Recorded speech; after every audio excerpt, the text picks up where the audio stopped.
Welcome back to Unstable TV! And you're through to Irish Couple Reacts. And do stay tuned because this happens every week. So if you're new here, don't forget to like, subscribe, comment and hit the bell notification so you don't miss any of these videos. And if you're a returning viewer, thank you! So we have another Paddy's Day week reaction video. Ooh! So we're going to be taking a look at some Irish history, and this is from Featured History called The Troubles, and this is part 1. A big shout out to everyone in the comments section for suggesting these type of videos to us. We know you guys have asked us a lot from watching from all around the world. You want to see us do more Irish reactions and more Irish videos. So here we are, without further ado, a very topical turn point in Irish history, the Troubles. Now this is only for educational purposes. This is not to start wars or fights or any of that. It's just for reflection and education. So without further ado, let's jump into this for ourselves and you. Fiddly dee, diddly eye, someone stole my potato, let's go! Oh, diddly dee, a leprechaun put a bum in me potato. Ah! Wow. Now with all the Irish people having been disgusted and left, we can start. Wow, we're right here? That was an amazing way to start them. Yeah. About time someone took the piss. Exactly. Hello and welcome to Feature History, featuring the impatiently awaited and source of much pester, the Troubles. A rather understated name for a 30-year-long period of sectarian violence at its finest. It formed both the issues and the culture of our contemporary Northern Ireland, and is such The irony of a British person doing a narration for this. Many unwanted opinions in the comments. Enough about that though, we have 2 videos worth of controversy to get through here, and now. And later when the second part goes up. For the source of the Troubles you can go all the way back to 1169, with the Norman conquest of Ireland.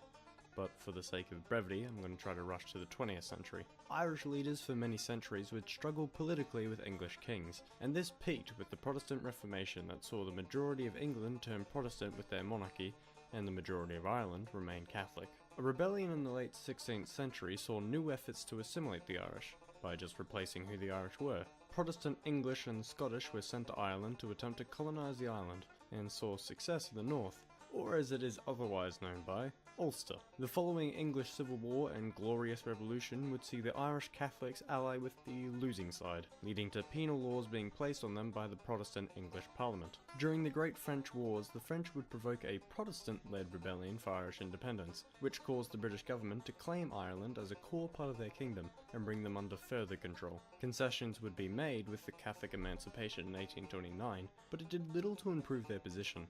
The damage had been done, and many Catholics were still made to live on the poorer land. A turning point would be the decimation caused by the Irish potato famine in 1845. 1 million deaths exacerbated by British mismanagement caused the Irish to demand for an Irish parliament.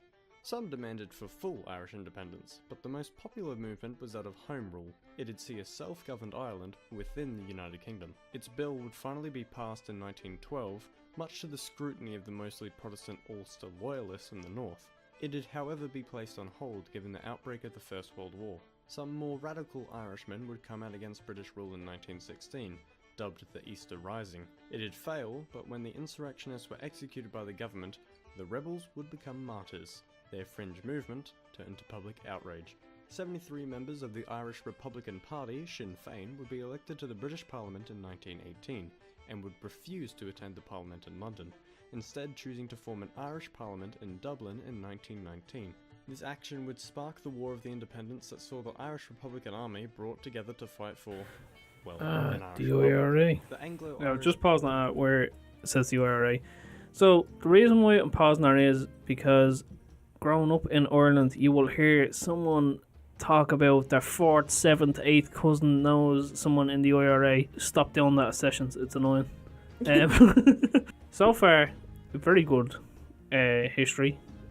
Now, for anyone thinking us Irish are offended by the intro, no, because we take the piss out of ourselves all the time, and we don't take everything to heart. That's why cancel culture will never be big over here, and if it is, that'll be the day Irish people are not the same anymore.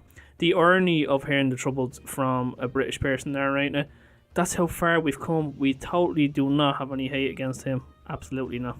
Let's jump straight into this. Between the mostly Catholic nationalist South and the mostly Protestant loyalist north. However, there was a catch, as there was a significant Catholic minority present in Northern Ireland. There was also a substantial amount of people generally not pleased with the treaty, refusing to recognise the compromised Irish Free State, and certainly refusing to recognise a British Northern Ireland.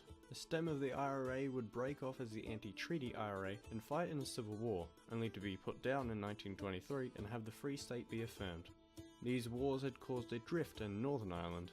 The Protestant majority now suspected and occasionally feared the Catholic minority, who had grown to see the Protestants as oppressive and tyrannical.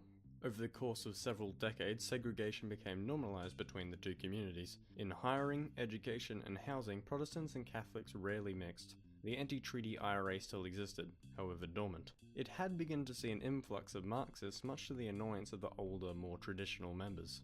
In the early 60s, Northern Ireland became subject to a civil rights movement, set on highlighting the inequalities in the province. Staunch loyalists feared it as an IRA front, a facade made to lead to a united Ireland. Civil rights protests began to lead to riots, as both partisan loyalists and the Royal Ulster Constabulary wished to crack down upon them.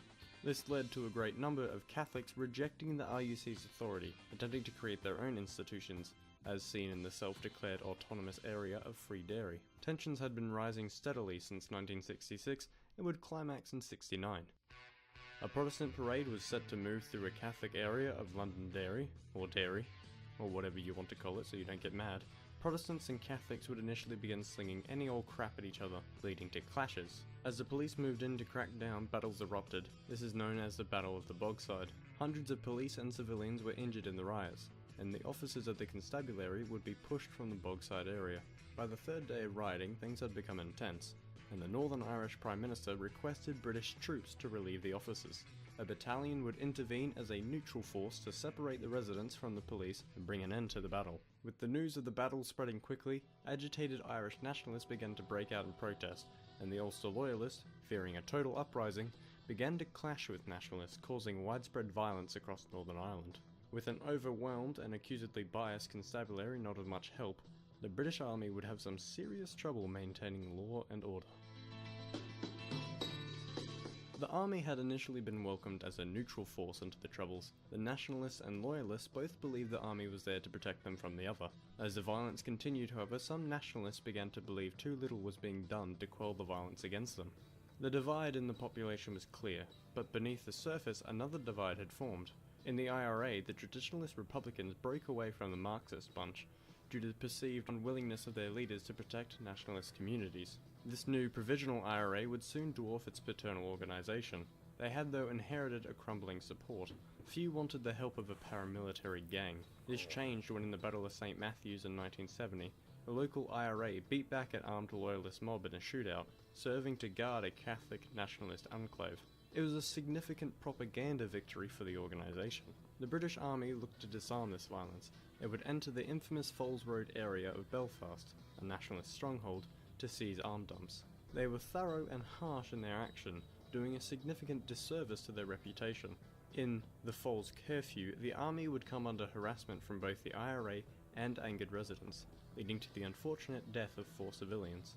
In August of 1971, the British Army and RUC would undertake Operation Demetrius, which sought to intern paramilitary members. However, their list held a strong nationalist bias, and the operation itself was subject to fumbles, leading to an upsurge in reactionary violence.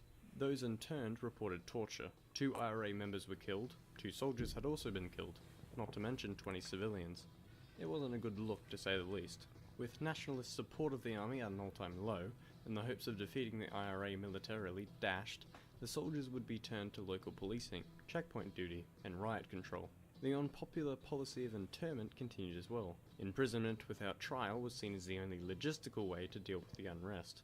In January of 1972, both the army and the police were deployed to oversee an anti-internment march in Derry. British paratroopers were present, and they had been despised for their role in killing 11 people during Operation Demetrius. Small groups began to lob rocks at the paratroopers, provoking the paratroopers to open fire in return. The crowd would quickly devolve into chaos. 28 people would be shot and 14 died. Given the circumstances of their deaths, the paratroopers were decried for their actions, and the British Army at large felt the ire of the nationalists, Catholics and more. In what would become known as Bloody Sunday, it had put a definite end to any idea of a honeymoon. So first off, a very big shout out to the original content creator. Do make sure you go check them out, give them a like, subscribe and share and all that good YouTube stuff. A lot of good stuff put on here. Now obviously we're learning from a history standpoint. We're not taking away from the families and the the mothers and fathers that suffered during this period, because it was horrible for the people, not just for what was going on between the troubles, because the residents were troubled more than anyone else, and it was disgusting of how it was dealt with. This doesn't really delve into that, but we're not taking away from that either. Like, it's horrible. Like, the effects of it are still coming out even today of how bad it really was in a point in time in Irish history. So I think he's capturing the outside perspective well, but this is something that has to be learned more in depth. So what did you think of that, Daniel? Yeah, this was a really well put together video. There was a lot of information in it as well, so definitely if you're new to this topic, you're going to need more than one watch of this. I learned something new today as well. I didn't know that battle was called the Battle of the Bog. Just going back to the horrible stuff that happened on Bloody Sunday. It was just an awful time for everyone involved. Not just, one side or the other had it worse. It was just awful for everyone there. And it was a bad time for Irish and English history. If anybody wants to learn more about that, go and look into it. Unfortunately, this was the bad side for Irish and the UK's history, but again, it's important for people to know what has gone on beforehand. So, of course, there will be a part 2 reaction to this, so make sure you do set your reminder for that. If there's anything you guys watching, maybe you're from Ireland, maybe you're from around the world, if you are interested in Irish history, or this is your first time learning it, welcome.